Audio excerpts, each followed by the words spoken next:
We will hear argument this morning in Case 21-1484, Arizona versus the Navajo Nation, and the consolidated case.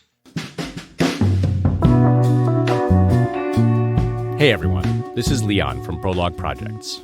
On this episode of 5 to 4, Peter, Rhiannon, and Michael are talking about Arizona v. Navajo Nation. Water rights are hotly contested in the American Southwest, which is in a 24-year megadrought. The Navajo Nation is part of the Colorado River watershed, making it one of the many contenders for the river's scarce water. This case stems from a suit the nation brought to force the U.S. government to advocate for the Navajos' right to a share of the water.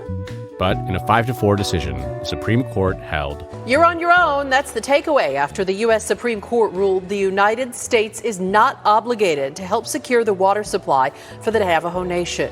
the court ruled that the treaty with the Navajo does not oblige the federal government to step in. Basically, Brett Kavanaugh did a find-on-page for water and found that there were zero results. This is 5 to 4, a podcast about how much the Supreme Court sucks. Welcome to 5 to 4, where we dissect and analyze the Supreme Court cases that have flipped our civil liberties upside down.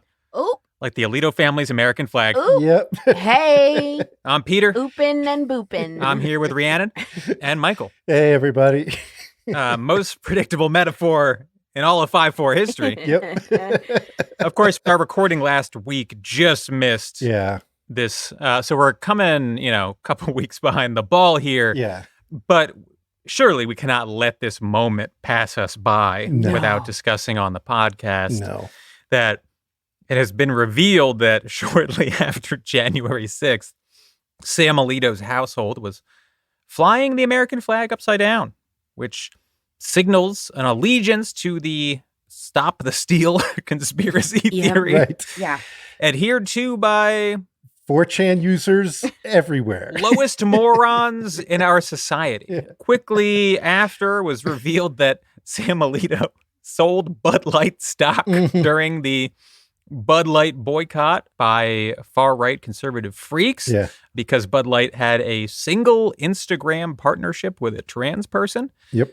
Sam Alito was like, no, I'm a Coors guy now. Yeah, bought Coors stock, didn't just sell Bud stock. Bought Coors stock.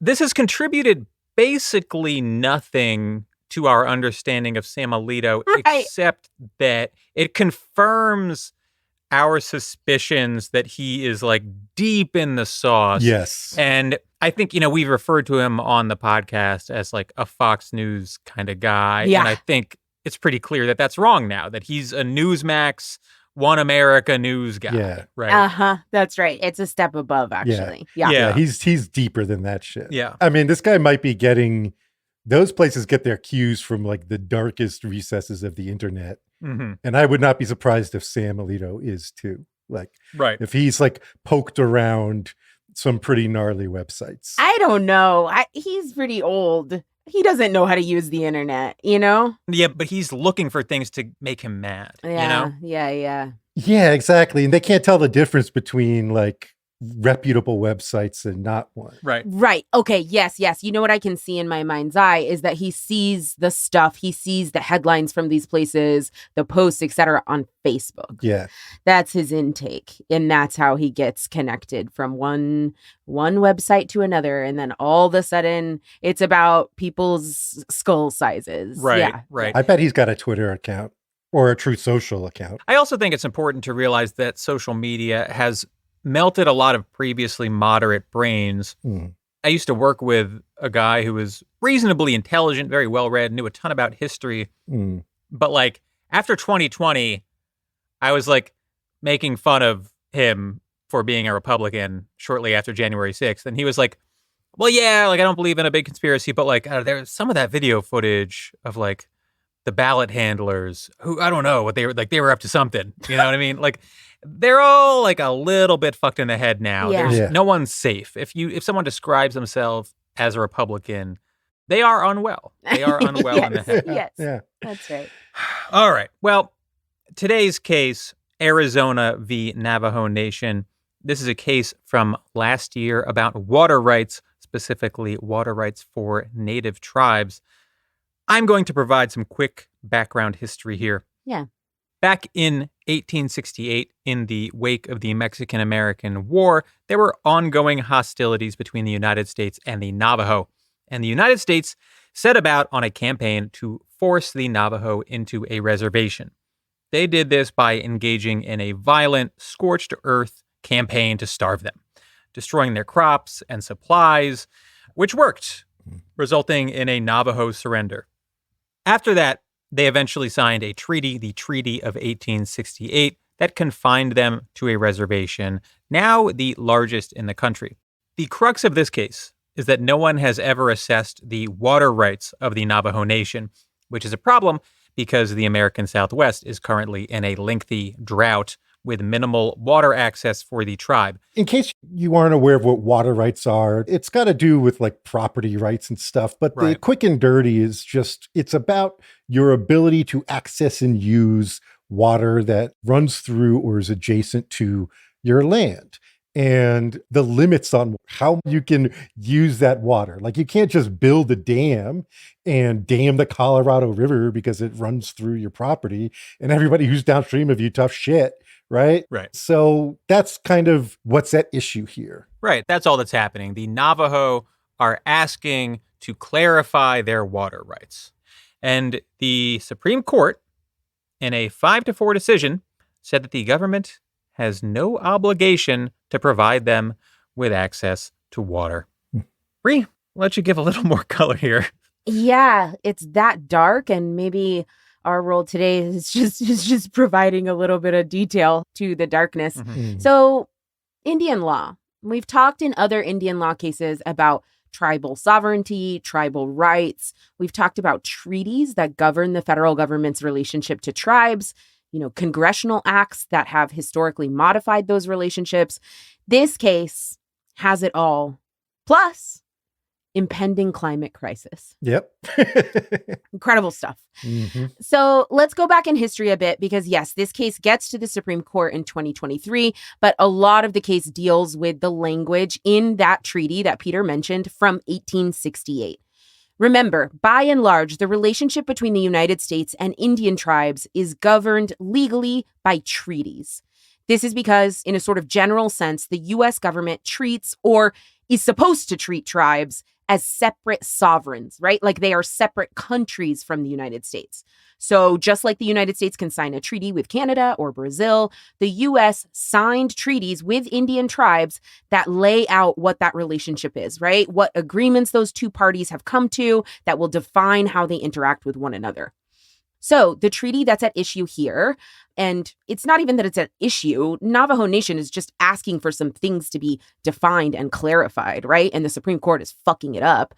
The treaty that's at issue here is the Treaty of 1868, which, like Peter said, also granted the Navajo people a permanent home on a reservation, which at the time was located in New Mexico territory, but today it spans across parts of Arizona, New Mexico, and Utah. That treaty agreement was reached after decades of explicitly genocidal policy carried out on the Navajo by the U.S. government and by Western expansionist settlers. That was explicit policy of starvation, forced displacement, ecocide, mass murder, right? Explicit colonization. The U.S. saw itself openly as colonizing Native people's land, right? This is back at a time where it wasn't unpopular to say you're a colonizer. Yeah. The people involved would be like, we're colonizing. Yes. Yeah, exactly. No, they would use the words. Yeah. It was very helpful, I think. Yeah. Because coming from an era now where colonizers have learned to use more creative language. Yeah. That's right. God, the darkness that Yeah. encircled my heart when I was reading this language. Yeah. It's so grim. Yeah. Really explicitly violent on a mass level, on a mass scale, on purpose. Yes. So finally, following the Navajo Nation's really consistent resistance to those genocidal policies, this reservation was established for the Navajo in 1868. And in part, it guaranteed access and rights to water from the Colorado River for the nation's needs. I want to point out, before they were guaranteed a permanent home on this reservation, the Navajo Nation had actually been displaced to a different area. that area had very little water, and the water that it had was more or less poisonous. So one of the reasons why this reservation in the Treaty of 1868 was granted to the Navajo, in part, it was because of the water rights that would be guaranteed here, right? Mm-hmm. But what that access to water actually looks like, what the water rights are, has never really been established or defined legally. The U.S. government has said that it holds water rights in trust for the Navajo, and we'll talk about what that means in just a second. The U.S. government acknowledges that it exercises a huge amount of control over water rights in general from the Colorado River, because we're talking about the main fresh water source for several states that are always fighting about their own access and rights to the Colorado River. But still, what exactly the Navajo Nation had rights to in terms of water was never defined. And in fact, the U.S. government ignored or actively avoided answering that question for decades.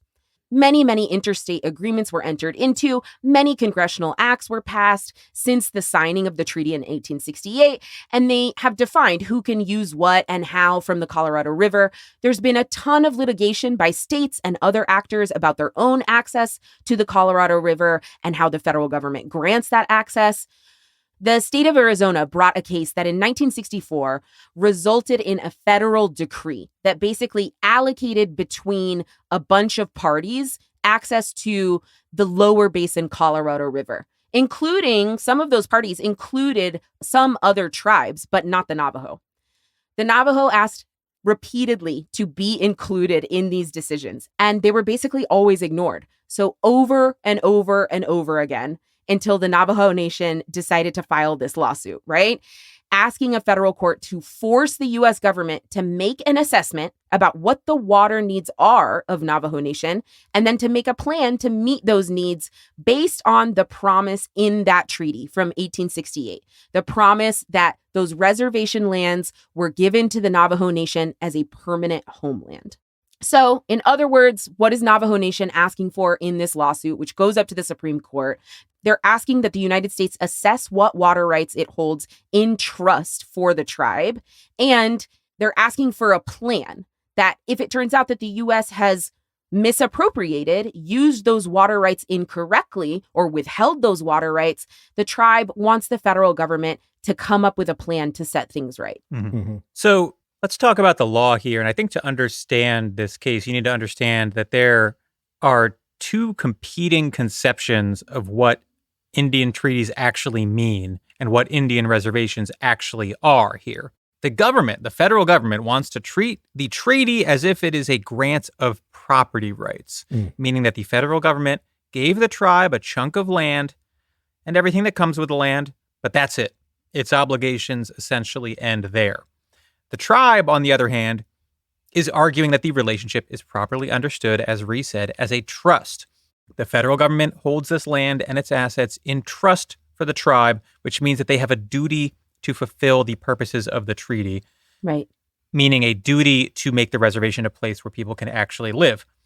So the idea of a trust is that you are holding an asset for someone else. Mm-hmm. You have a fiduciary obligation to that person or people.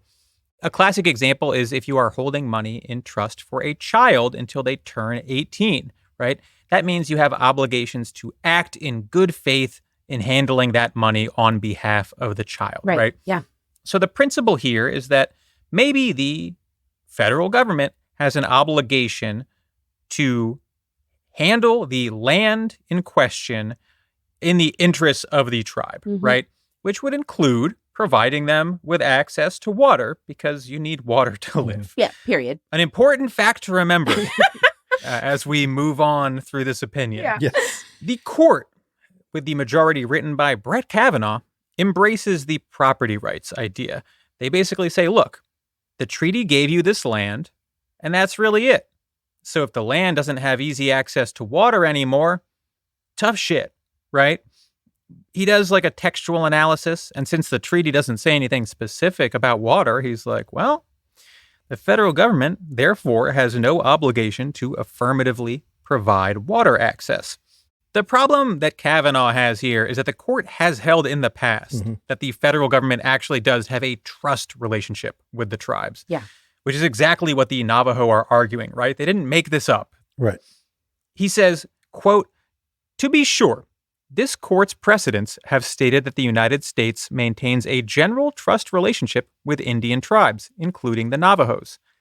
But as the Solicitor General explains, the United States is a sovereign, not a private trustee, meaning that Congress may style its relations with the Indians a trust without assuming all the fiduciary duties of a private trustee, creating a trust relationship that is limited or bare compared to a trust relationship between private parties at common law." Makes no sense. If you're confused about what this means, that is probably because it doesn't actually mean anything at all. That's right. The government and Kavanaugh are trying to have it both ways, right? They're saying, okay, yes, this is held in trust for the Navajo, this land, but it's a different kind of trust. It's not the kind of trust that you might have heard of before. Right. Or is defined by law. Yeah. No, it's not that one. This is a kind of trust that doesn't actually mean anything or impose any obligations on anyone, right? So, like, what kind of trust is it then? He doesn't actually say, nor does he know, right? It's just the kind of trust where the government does not have any obligations to the tribe, which is another way of saying that it's not really a trust at all, I guess. Yeah. Exactly. If you sort of unpack the argument, it's like, yeah, we're a sovereign, so we don't have to do anything we don't want. So we could enter into a trust relationship and then not fulfill our responsibilities under that trust relationship, and nobody can do anything about it because we're number one. That's the argument. Yeah. And Kavanaugh's like, yes, that's correct. Makes sense. Yes. Like, hey, Peter, you were supposed to hold my child's assets in a bank account in trust until he was 18. And you're telling me that you let it float down a river. And I'm like, yeah, that was your mistake. You misunderstood the kind of trust that it was. It was a kind of trust where I actually don't have to do anything and I can let his money float down a river in a briefcase. Right. It's a special trust because I'm a special boy. Yeah. Now, there's another problem here for Kavanaugh, which is that there's a certain canon of construction that applies to Indian treaties. A canon of construction just means a rule for interpreting the treaties that courts have used in the past. And the rule is that the treaties should be interpreted as the tribes at the time would have understood them. Right. Yeah. Now, Kavanaugh basically ignores this in function, at least. He says, well, the text doesn't say anything about water. So, like, how could the tribes have understood it any other way? Yeah, it's incredible. He does this in the span of like a paragraph at the end of the opinion, which is remarkable, mostly because, as I imagine, like everyone learned in like undergrad, tribes had a very different conception of property than the American government and then like Europeans in general, right? Right. They didn't really conceive of property rights per se. Their relationship with land was completely different than ours. But instead of reckoning with that, Kavanaugh just applies like modern textualism and is like, well, it doesn't mention water, so that's that. Right. His effort to understand how the tribe would have understood the language is to just be like, I don't know. I don't see any water. Right. I don't know and I don't care. It doesn't look like water to me. Yeah. Like that's it. You know, Gorsuch has like a 10-page history explaining why like water would be very tied into their understanding of this.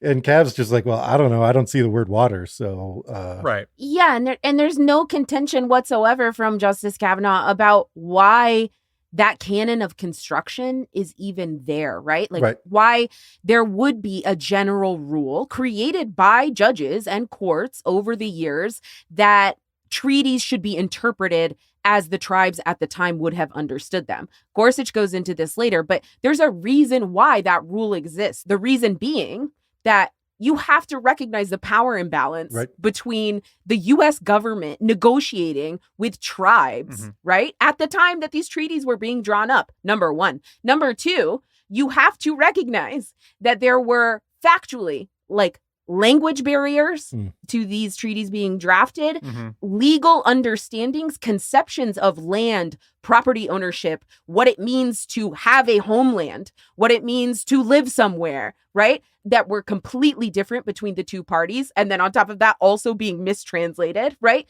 There are a ton of reasons why. Everyone sort of treats this as a matter of contract. Right. Contract between the Navajo and the federal government. Even Gorsuch in his dissent, which I think we all agree is quite good, he treats this as like a matter of contract. There's a concept in contract law called duress.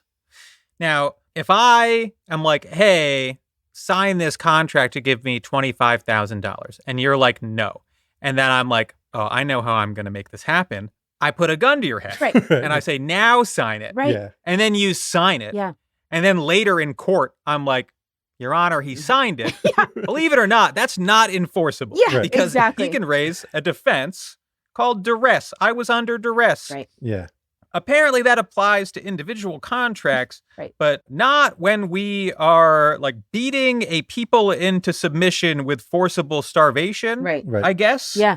I mean, Yeah. all of the fucking treaties were signed with the tribes under duress. Absolutely. And no one is willing to like engage in like, well, actually, Maybe contract law isn't the right framework. Exactly. yeah, maybe we need a different way to analyze these, huh? Right. Yeah. And all of this sort of segues into a part of the opinion that is sort of glaring to me, which is that it's written by Brett Kavanaugh.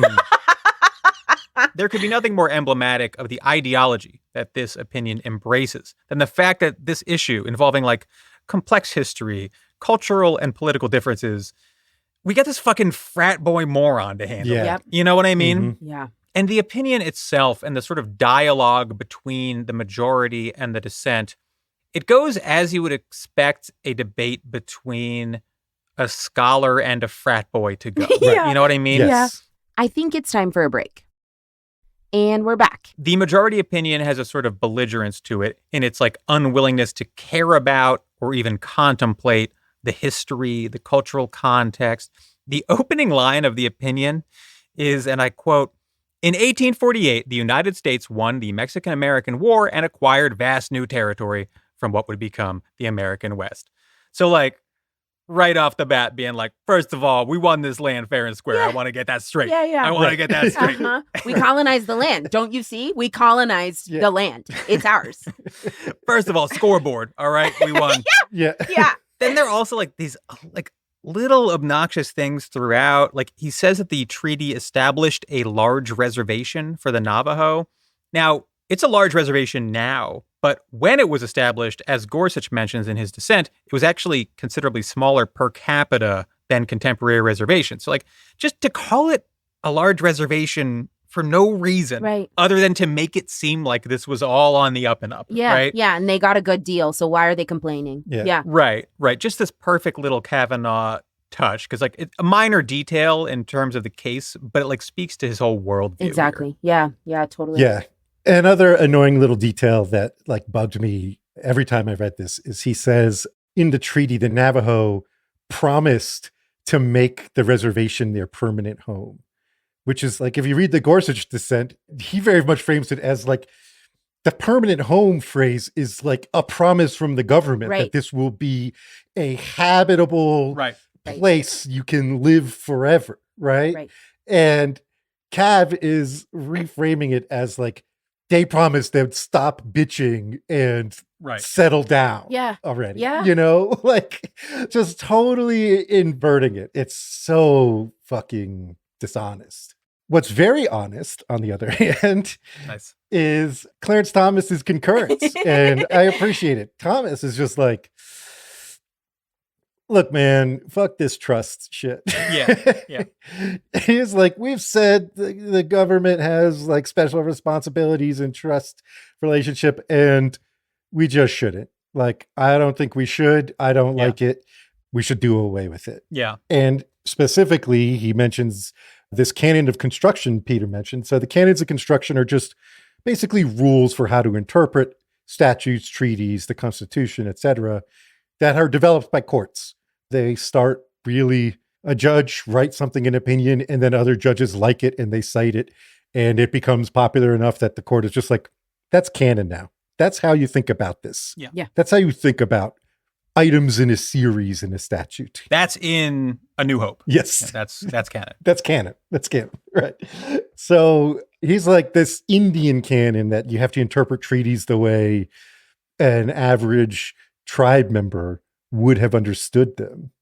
He's like, fuck that. Why would we do that? Yeah. Why do we keep saying we're doing that? Right. Yeah. Which is incredible because it's, when you think about it, like we'll talk about Gorsuch. He explains there are a lot of very good reasons to do this that are like rooted in contract law, but also like if you are a textualist, like the rule of thumb is like, oh, how the text would read to the average American.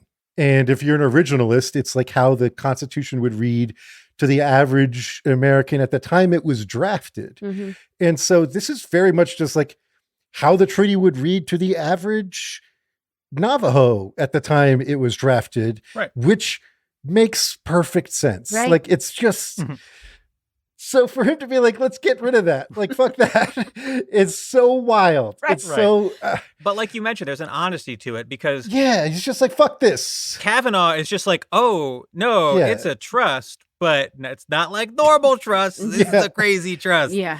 And Thomas is just like, who the fuck are we kidding? Yeah, right? Stop saying this. Yeah. You're full of shit. You don't want to give the Navajo anything. Me neither. Right. Let's just do it straight up. Exactly. Yeah. So that brings us to the dissent. There is a dissent here in terms of Supreme Court dissents. This is a pretty powerful one. Mm-hmm. So the case is 5-4 because Gorsuch is writing this dissent and is joined by the 3 liberal justices here. You know, we've talked on the podcast before when we are talking about Indian law cases that Gorsuch is probably the most expert on federal Indian law of any of the justices. We're not saying by any means that Gorsuch is a good justice, that he actually gives a shit about anybody that's a different race or gender or anything from him, right? But he knows the history of federal Indian law.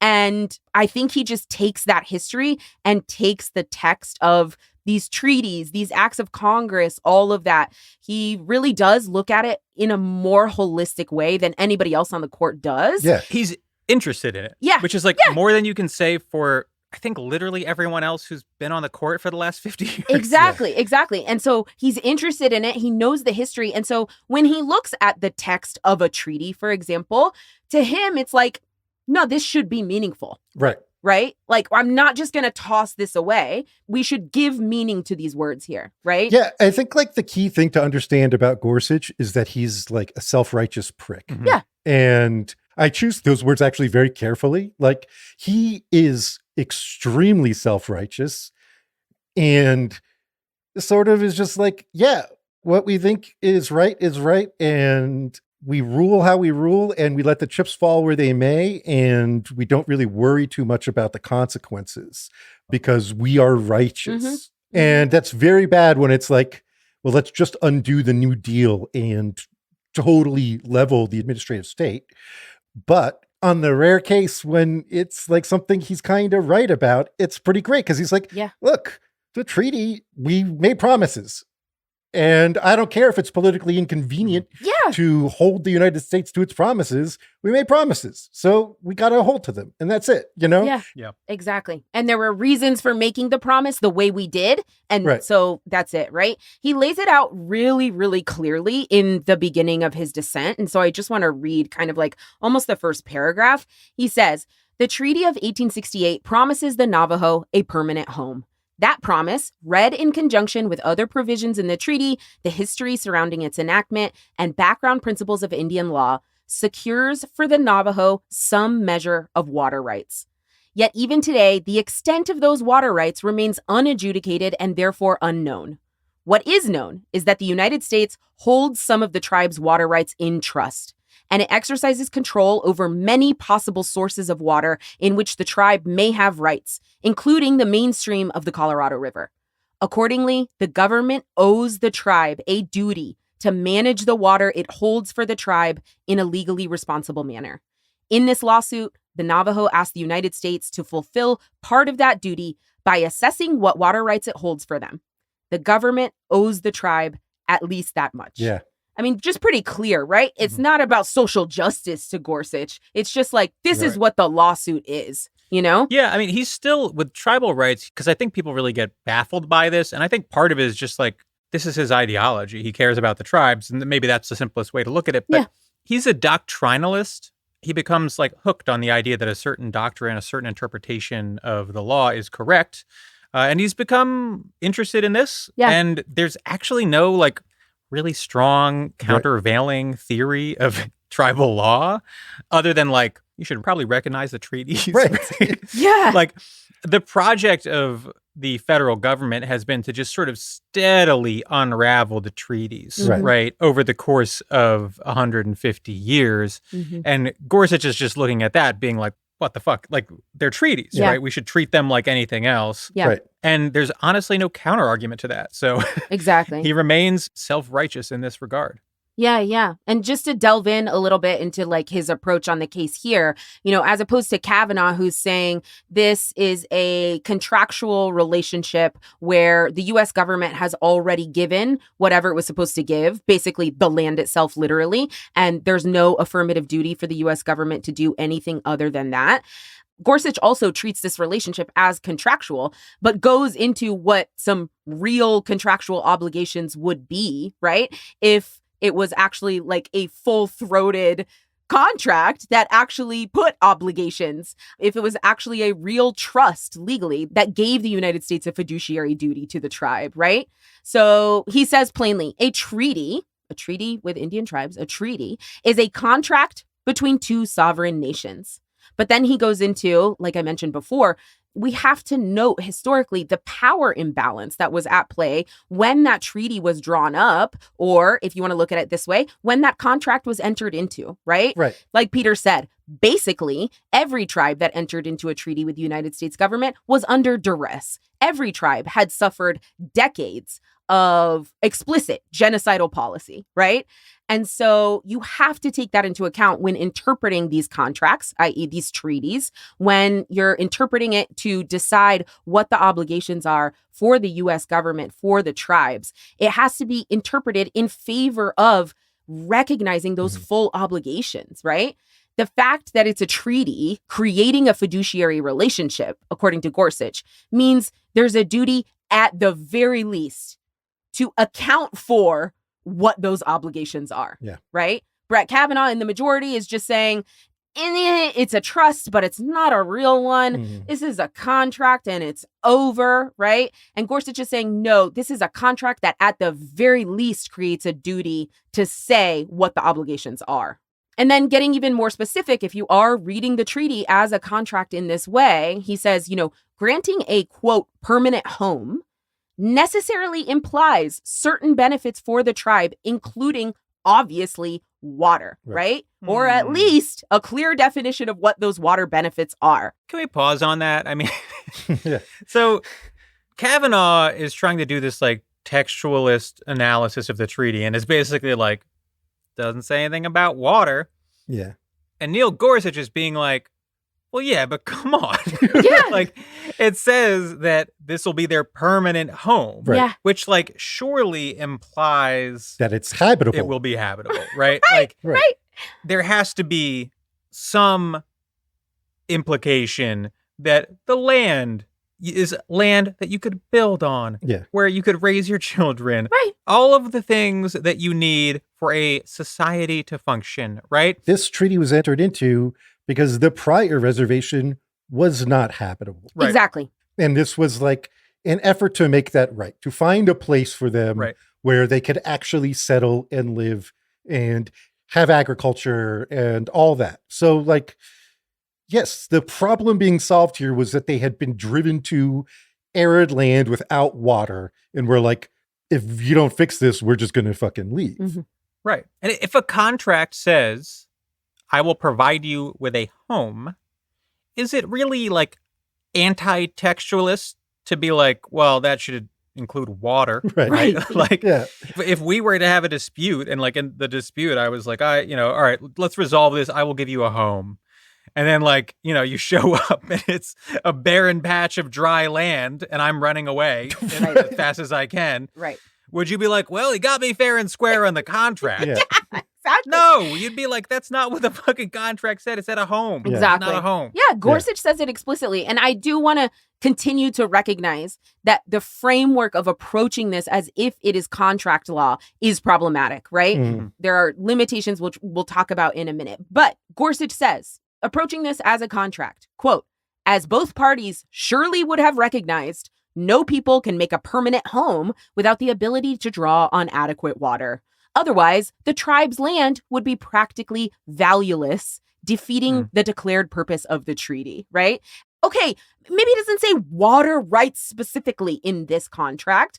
There's other language that absolutely implies rights and access to water, right? The Treaty of 1868 refers to the tribe's ability to build structures where water access may be convenient. The treaty refers to farming, cultivation of the land, a relationship to land that absolutely necessarily implies access to water and water rights, right? Right. I honestly think this dissent could have been a little bit snarkier, and I would have appreciated an entire page or two describing how the human body needs water. Yeah. And so I think that brings me to, wrapping up kind of what Gorsuch's stance is, the Gorsuch dissent substantively. I think that brings me to, the beef I have with all of the decisions as they're written here, whether it's the majority or the concurrence or the dissent, in that limitation or that framework of contract law, right? When we're talking about tribal rights, we're actually talking about sovereignty. Like, what does sovereignty mean, right? What does it mean to be a separate sovereign from the United States? And so even when you're like, okay, water rights are held in trust by the United States, and the United States should fulfill its fiduciary duty to make sure to grant water rights to the Navajo Nation, even that, right, implies subjugation of the tribe. Continued subjugation into 2024, right, of another people that is supposed to be a separate sovereign, right? Right. And so, just want to point out the limitations of the contract approach, but also put that in a context of even when the decision comes down, quote unquote, good for an Indian tribe at the Supreme Court, it is always a continuation of this legal subjugation. There's also another theme running through this decision that we haven't really talked about, and that is climate. Yes. Because when you're talking about the drought in the American Southwest that Kavanaugh acknowledges is going to get worse, it seems like you should have to talk about the climate crisis. And yet if you Control F, all of the opinions for the word climate, it does not appear once. No. Which is perhaps why this Gorsuch opinion, as good as it is, feels like a little bit insufficient, because are we not talking about the fact that our climate is going to, in many material ways, get worse, create pockets of dangerous, uninhabitable land throughout the country, throughout the world, and that we will need perhaps a system for addressing that? Yeah. Right. That feels like this overarching theme, and yet the court is just nowhere to be found, other than, I suppose, the implication that the federal government doesn't have to do shit about it. Yeah. I actually think there's some hints that that's what's motivating the conservatives here, is that they actually do believe in climate change and global warming and know it's coming and do not want to put the American government on the hook for ensuring that these reservations remain habitable while the climate changes. There's a paragraph where Kavanaugh says, much of the Western United States is arid, water has long been scarce, and the problem is getting worse. From 2000 through 2022, the region faced the driest 23-year period in more than a century, and one of the driest periods in the last 1,200 years. And the situation is expected to grow more severe in future years. And then in the next paragraph, he talks about all this money the government has spent on getting water into the Navajo Reservation already. And it's hard not to read those two things one after the other and be like, look, we can't just obligate ourselves to billions of dollars of water here. And if we did obligate ourselves 150 years ago, well, we don't want to enforce that. Right. Like, definitely not. that's really what's motivating this here. But they don't want to say that. But it is sort of like they kind of give it away a little bit. I think it's also about prioritizing quote unquote American or the state's rights access to water, again, in a continuation of the subjugation of indigenous people, right? Oh, absolutely. So this case is Arizona v. Navajo Nation. That's because the state of Arizona is in litigation about what its water rights are in the Colorado River Basin, because the state of Arizona is in an impending, looming water crisis, right?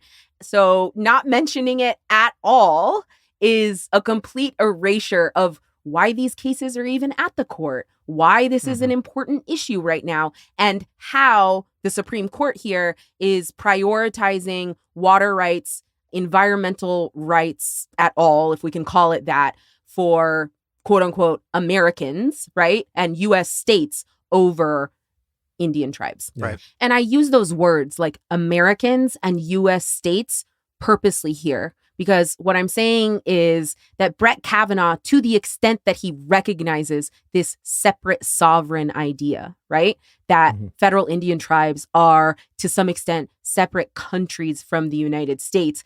It's in service of this idea that, okay, you're a different country. We gave you the land already in the contract, right? And so if there's a prioritization that has to happen environmentally in terms of water access, that's going to go to quote unquote, like real Americans, US states, right? But that's the only way in Kavanaugh's mind, in the conservatives' mind, well, not Neil Gorsuch, but in the conservatives who are on the majority here, that's the only way they'll actually recognize this sort of separate sovereign, is to say, well, you're different and separate legally, and so that means your legal subjugation. Yeah, I might describe it as America first in many respects. I think you could think of it as embodying an America first ethos. Maybe Google that, kids. I admit that when I saw that Thomas had concurred, I thought he was just going to be like, I agree with everything except for that one line where you said that the drought's going to get worse. I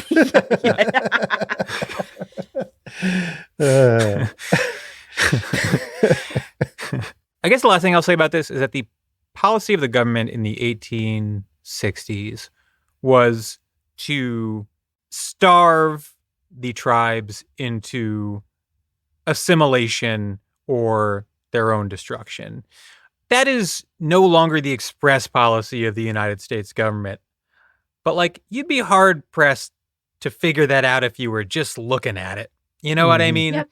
Like, the functional policies have not changed very drastically. And I don't think that's a real coincidence. I think that this is one of those areas where the precedent builds on itself. The courts were abusing the rights of the tribes for generations, and that gets carried forward even to today, when the justices might, by and large, view themselves as more enlightened than the justices of the past, right? Yeah. But you see their ideology very clearly reflected in modern opinions.